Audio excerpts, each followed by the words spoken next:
presentasinya bagus, packagingnya bagus. Dan Bu Ani sering cerita bahwa sering menang. Ya, kenapa sih? Apa sih elemen-elemen itu bisa menang? 10 ini loh.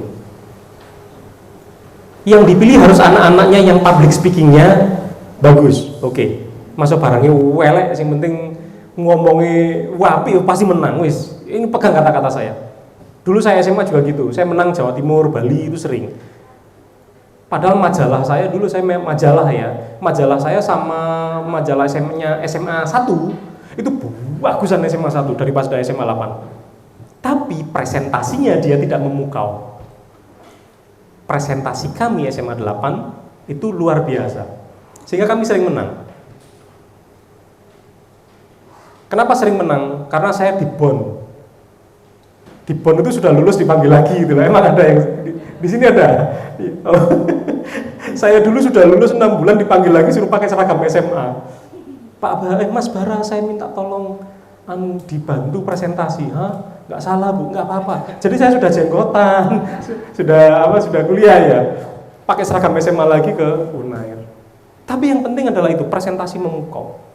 Menulis artikel, public speaking, personal branding, fotografi produk yang dikirim ke saya foto-foto. Dan kemasannya bagus. Sudah selesai fotografi produk, memukau. Lalu grafis dari kemasannya juga bagus, koyok mie tenanan toh. Jadi kalau mau buat apapun, coba jenengan pilih aspek-aspek ini, pasti kepake semua. Dan yang terakhir adalah yang harus dipahami adalah printing. Hari ini itu ternyata kebutuhan printing itu masih luar biasa dan sangat digital. Sehingga kemasan-kemasan produk atau apapun pasti harus ada printingnya. Ini yang kemarin, apps yang tools yang kemarin untuk script, image, video harus dipakai semuanya. Nanti saya tunjukkan, Anda kan ngerti, oh ya tiba kayak gini. Lalu ini tools-toolsnya, kemarin kita baru mulai ya Google My Business, 2 jam saya bilang kita 2 jam praktek Google My Business. Nah, oke, ini yang belum saya terangkan kemarin. Harus profilnya, Anda jual apa, profilnya harus itu. Anda kalau lihat di IG saya @lofolog, itu pelatihan-pelatihan semacam ini malah nggak pernah ada. Pelatihan sabun, pelatihan apa, nggak pernah ada. Padahal lebih banyak itu daripada. Kenapa? Karena saya membranding diri saya sebagai seorang lofolog, sebagai seorang konselor. Jadi konten IG saya, konten YouTube yang khusus, itu semua berbasis lofologi. Kegiatan seperti ini saya masukkan di konten yang lain, dipisah-pisah. Kesalahan kita, FB ini siji, ya FB dodolan, ya FB nyemoni tanggane, ya FB kepingin nopo dia upload di situ, ini impianku. Wah, my dream, sering berarti. Ini impianku, kapal pesiar, wah, apalagi mobil mewah. Dicampur jadi satu. Ini profil Anda harus jelas. Anda seorang guru, Anda seorang katakan seorang pengajar atau mungkin punya bisnis apa di rumah, handphone ini khusus dengan profil ini. Handphonenya itu khusus profil itu. Lalu kita membuat yang namanya Gmail. Sekali lagi kemarin kan saya minta email pribadi ya. Kenapa? Karena email ini efeknya banyak. Era 4.0 itu satu email itu nge-link ke semua media, semua tools digital itu berdasarkan email. Tapi email juga berdasarkan nomor handphone, nge-link semuanya. Jadi hati-hati dengan email. Yang lucu saya sering cerita, ada ibu-ibu email sama passwordnya ditulis di belakang handphonenya, ditaruh di kertas gitu loh. Password PIN BCA. Loh Bu, waktu saya di Bali di Money Change, loh Ai itu yang sudah agak tua ya, tante-tante, bukan tante, apa itu namanya Chinese yang sudah agak tua itu Ai, kok kenapa itu ditaruh di situ? Iya biar saya nggak lupa. Ya, Ai nggak lupa, orang lain juga nggak lupa. Makanya sering di FB di crack. ATM dibobol gara-gara ini dua ini. Oke, lalu yang kedua adalah Gmap yang akan kita ajarin hari ini, Gmap, Google Map. Lalu yang ketiga adalah website dan blog. Nggak usah bikin website yang berbayar, yang free tool saja. Lalu social media, lalu any application, semua aplikasi. Jadi semua ini, yang merah ini berbasis nomor handphone dan profil Anda. Sosmednya profil Anda, oke, nomornya nomor handphone. Lalu websitenya adalah profil Anda, nomor kontaknya adalah ini. Google Map-nya adalah profil Anda, nomor handphonenya ini, selesai. Semua jadi satu. Klien Anda tidak bingung. Tuh, ini pahami. Lalu yang ketiga, yang bagian hitam ini adalah yang paling sulit sebenarnya dari digital marketing. Ini mudah. Kemarin saya bilang adalah this is knowledge. Oke? The red one is knowledge. The red part is knowledge. But yang bagian sini adalah soul. Knowledge, soul. Soulnya apa? Inna a'malu bin niat, wes. Lek niate, males. Ya sudah, nggak akan jadi. Ini soulnya di sini, di niat. Lalu melakukan SWOT analis. Wes, ngertilah. Diajarin SWOT. SWOT analis. SWOT analis atas apa? Atas personal Anda, potensi diri Anda, dan produk yang akan Anda publish atau apapun yang Anda publish, dilakukan SWOT analis. Setiap hari saya melakukan SWOT analis. Setiap project saya melakukan SWOT analis. Bahkan peserta harusnya itu dilakukan assessment. Sehingga saya tahu, oh ini kategorinya ini. Ibu yang ini harus saya beginikan, yang ini harus ditemenin sama staff. Itu saya lakukan SWOT analis. Setiap peserta pelatihan yang anak-anak kemarin, itu saya minta ini. Assessment. Kalau di kesehatan istilahnya medical check up, endi sing sehat, endi sing remek, endi sing itu ketemu semua. Dari situ kita bangun pengetahuan tentang diri kita sendiri dan pengetahuan atas apa yang ingin kita publish. Saya mau publish SMK Mutu, Pak Bara. Oke, kita lakukan SWOT analis. Strength-nya apa, weak-nya apa, opportunity apa, threat-nya apa, tulis semua. Dan itu masuk di keunggulan-keunggulan sebagai product knowledge atau profile knowledge. Di SWOT analis. Lalu logika ini itu nyambung sama keyword. Kita jualan ini itu butuh logika loh. Publikasi apapun itu butuh logika. Logikanya di mana? Kita menjual SMK Mutu. SMK Mutu ini strength-nya gede. Tapi kita tetap butuh publikasi dengan logika. Tidak apa-apa, nanti bisa diganti. Sudah semua? Berikutnya, klik berikutnya. Klik berikutnya. Ini di sini nggak perlu ya? Nggak perlu. Area kalau ada tulisannya area opsional nggak perlu. Klik tidak itu, Pak. Ah ya, itu klik alamatnya di mana. Dia minta peta spesifik kalau yang seperti ini. Ada verifikasi yang by surat. Suratnya nanti seperti ini. Nanti ada tukang surat. Ya, suratnya seperti ini. Verifikasi Google My Business. Nanti ada surat seperti ini. Diklik verifikasi persis seperti ini suratnya. Nah, kalau Anda langsung pakai nomor handphonenya yang belum pernah dipakai, biasanya langsung di approve di handphone. Jadi nggak usah nunggu surat verifikasi. Ayo coba diselesaikan. Bu Silvi yang langsung otomatis beruntung. Satu orang yang verifikasi SMS siapa saja? SMS? Langsung dikirim kode SMS-nya? Oh, alhamdulillah, dikirim kode SMS-nya. Kode SMS? Siapa yang dikirim kode SMS? Angkat tangan. 1, 2, 3, 4, 5, 6 juga. Kode SMS juga, Bu. Oh iya nggak dapat kau lah. 1, 2, 3, 4, 5. Tepuk tangan buat Anda semua. Yang kemarin, anak kemarin itu 10 orang. Yang pertama dulu yang tahun kemarin cuma 3 orang. Jadi Google itu nggak selalu baik mengirim SMS. Kadang ya masih harus 2 minggu seperti ibu ini. Ya. 4 hari atau 14 hari? Oh iya 4 hari. Kalau paketannya jelas. Amal dan perbuatan masing-masing.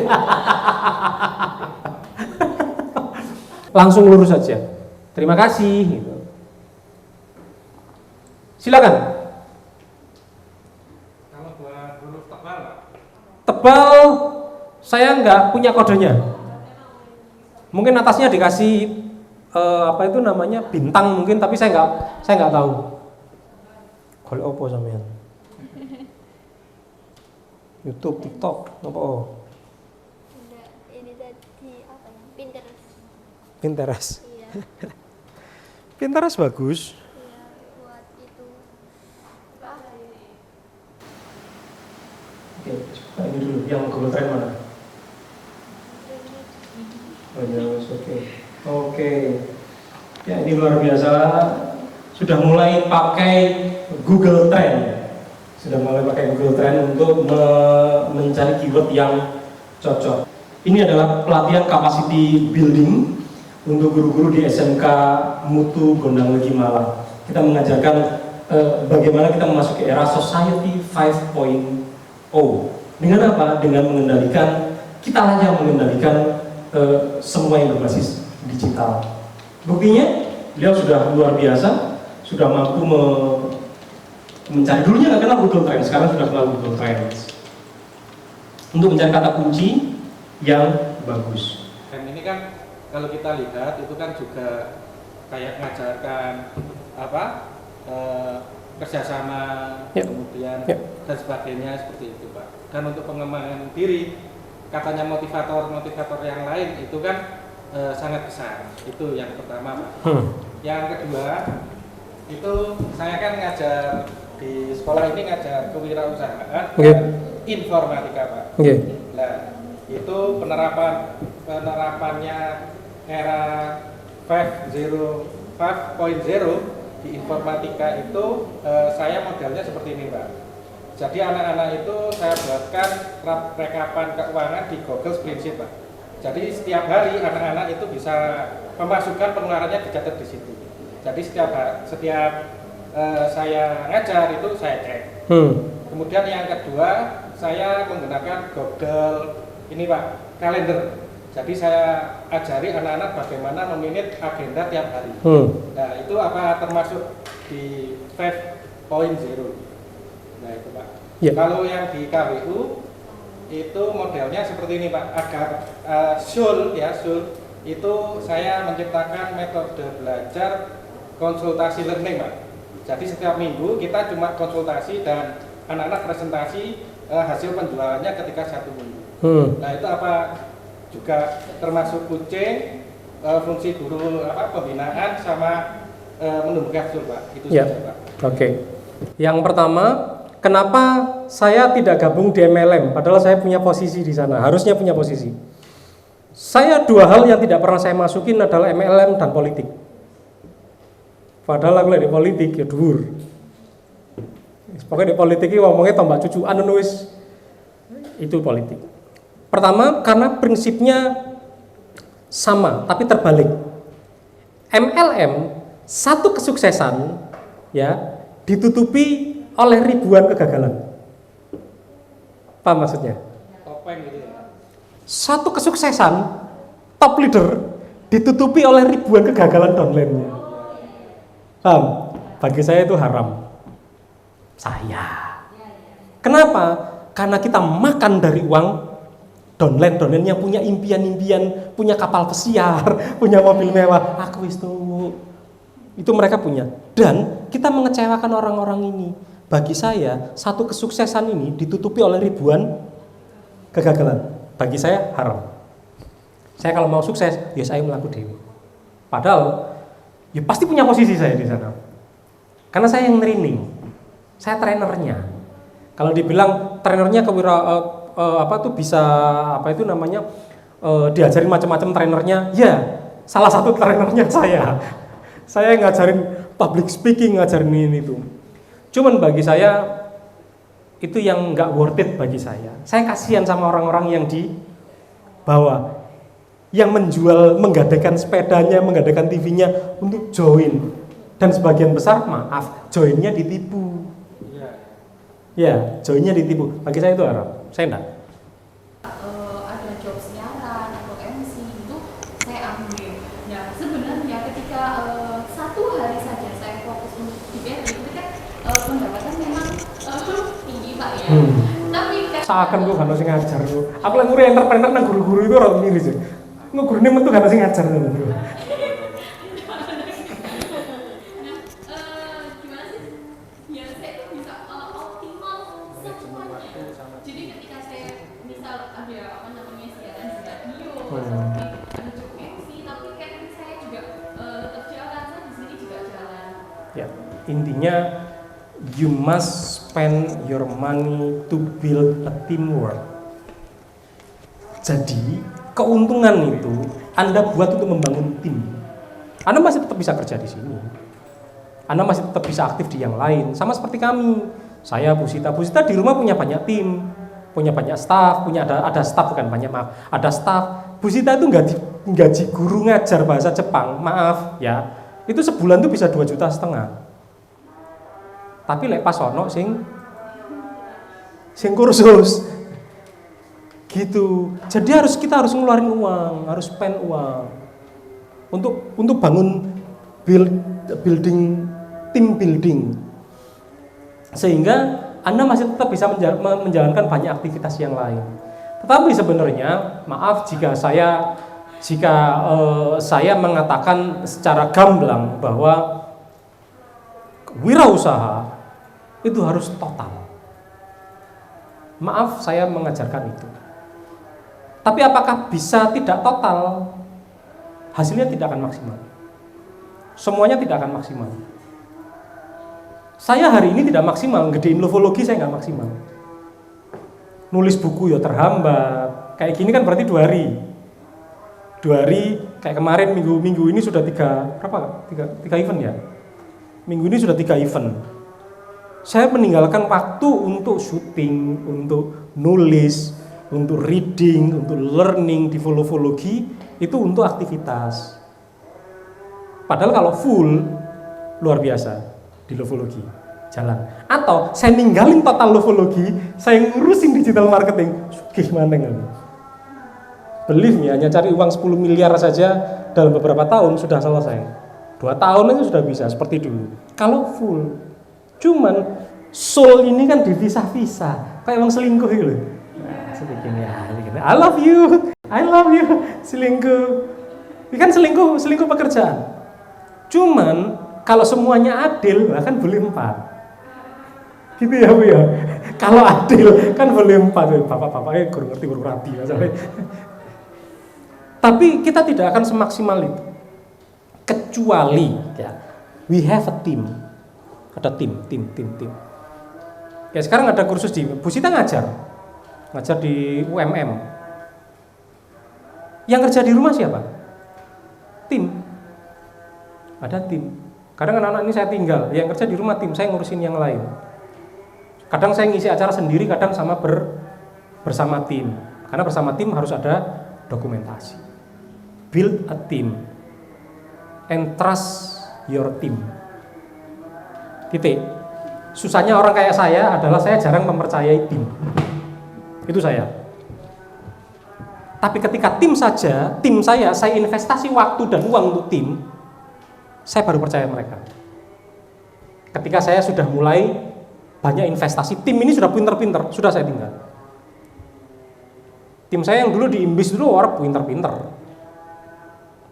orang IT pinter-pinter, lebih pinter daripada saya tuh. Mek masalahnya siji, gak iso ngomong. Biasanya ya. Iya, orang IT kan menang. Biasanya gitu. Satu tim saya yang luar biasa hari ini sudah S3 di Thailand. Dia pinter luar biasa. Saya minta apa saja diturutin sama dia. Nama saya Pak Fajar, ya saya di SMK Mutu diamanati ngajar KWU dan informatika. Ini sedikit saja dari saya.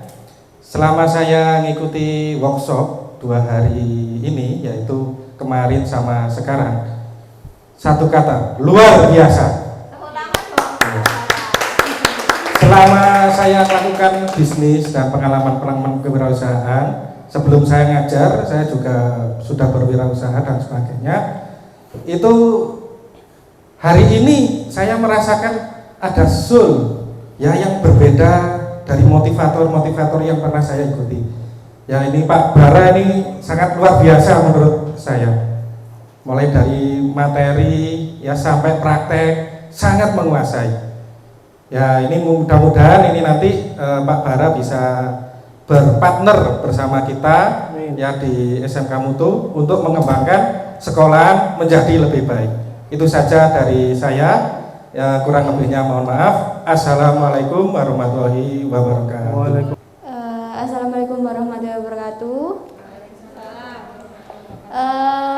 Selama saya mengikuti kegiatan workshop 2 hari ini, yang saya dapatkan adalah membuka kembali jendela yang selama ini tertutup pada diri saya. Kayak anak pacaran aja. Buka jendela hati, bukan ya? Karena mungkin pada saat kuliah itu memang sudah diajarkan, tetapi belum saya aplikasikan. Dan hari ini alhamdulillahnya saya sudah mampu kembali mengingat pelajaran waktu saya kuliah dan ditambahkan dengan Pak Bara. Memang di era 5.0 ini guru-guru milenial ini harus mengikuti.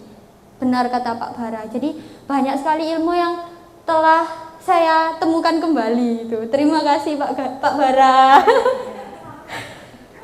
Sudah? Saya kayak bahasa mau jadian gitu. Saya membuka hati.